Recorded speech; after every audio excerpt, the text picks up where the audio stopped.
Bonjour à tous. Bonjour. Alors aujourd'hui, on va parler du parent dont on rêve tous d'être, le parent trop cool et trop détendu, qu'on aimerait tous être. Mmh. Tout ce qu'on voit dans les films, où tout se passe toujours. Et on se demande des fois, mais pourquoi nous? Non. Bon, parce que déjà, trop détendu et trop cool, ça n'existe pas. C'est pas possible. Sinon, ça veut dire que vous vous foutez de tout et c'est pas, c'est pas bien non plus. Alors de toute façon, on ne deviendra jamais, jamais, jamais, jamais le parent trop détendu, trop super cool, trop, trop, trop, trop, trop de choses qu'on imaginait, qu'on aurait voulu être. Mais on ne voudrait pas non plus devenir le dragon de la maison. Donc on a des petits trucs tout bêtes à vous donner pour que ça se passe mieux, pour que vous soyez vous plus détendus, les enfants aussi. Ça va commencer par des petits trucs, mais alors vraiment tout simple, hein. Déjà, on arrête de penser que quand un enfant fait une bêtise, et je m'y connais en bêtises, hein, j'ai 4 enfants, donc je j'ai fait le tour. On arrête de penser que quand il fait une bêtise, c'est pour vous contrarier et que c'est juste pour ça. Voilà, c'est pas du tout pour ça. La plupart du temps, ils pensent pas à mal. Souvent, ils pensent pas du tout d'ailleurs. Faut clairement, ils y vont sans aucune raison, sans aucune bonne raison, hein, mais sans aucune raison et surtout pas celle de vous emmerder. Pour le coup, il a juste, essayé, tenté un truc, il a expérimenté, mais il l'a pas fait contre vous. Il l'a fait pour lui. Il faut déjà bien avoir ça en tête quand même. Ça permet de relativiser, sur pas mal de petites choses et il y a aussi souvent, en tant que parent, on aimerait bien que les enfants, se confient plus ou partagent plus. Alors ça va aussi venir beaucoup alors il y a un peu de leur caractère, hein, bien sûr, on a des enfants qui vont pas du tout se confier, qui vont être hyper secrets. Faut pas se méprendre non plus et il y a aussi deux-trois petits trucs à où il faut faire attention.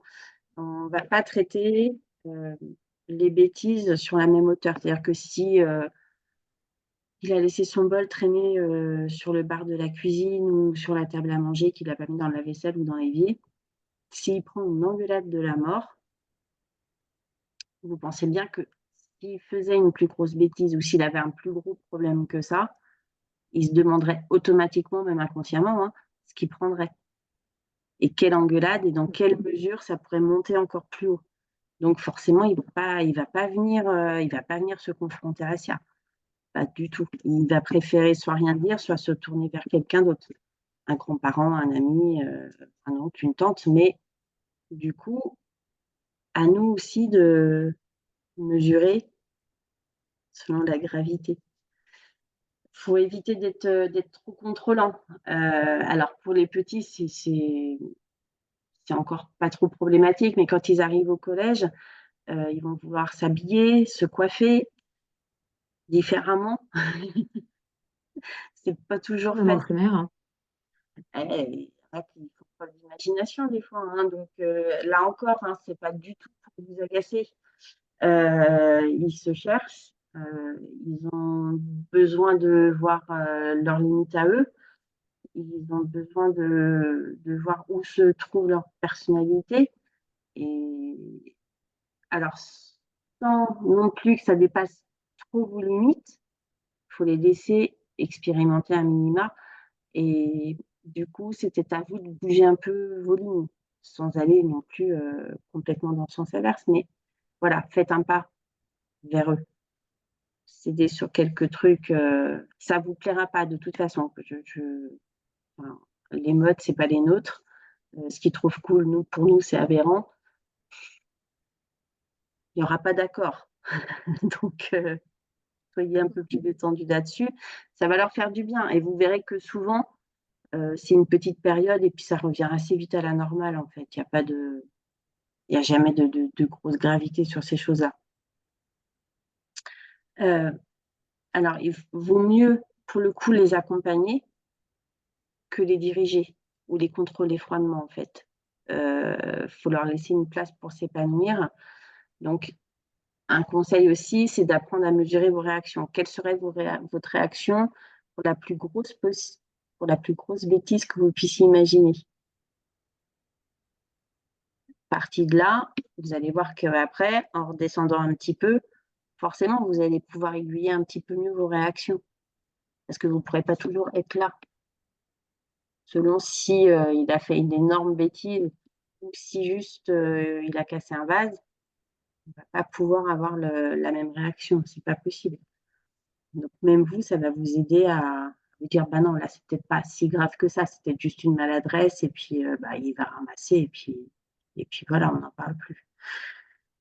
On accompagne, on ne dirige pas, et on écoute, du bon temps d'écouter sans trop juger. C'est hyper important pour eux de savoir qu'ils peuvent être entendus sans être jugés. Du coup, ils vont plus facilement venir à vous et venir vers vous. Et pour vous, prenez du recul. Alors, des fois, il faut plus ou moins de recul, ça va dépendre des enfants, mais au final, si vous regardez bien entre vous, votre conjoint, votre conjointe, peu importe, au même âge, est-ce qu'on était si différents que ça? Deux, je suis pas sûre. Franchement, je suis pas sûre. Et puis, bah, pour continuer à prendre du recul, on va vous donner un peu les mêmes conseils, mais parce que c'est les meilleurs, en fait. On médite, on fait du sport et on prend du temps pour nous. La méditation, le sport, vous pouvez partager ça avec eux, hein. Euh, Au contraire, leur apprendre à méditer, à respirer, partir faire un footing avec eux, ça peut être super pour vous, pour eux, et pour la cohésion familiale et entre les parents et les enfants.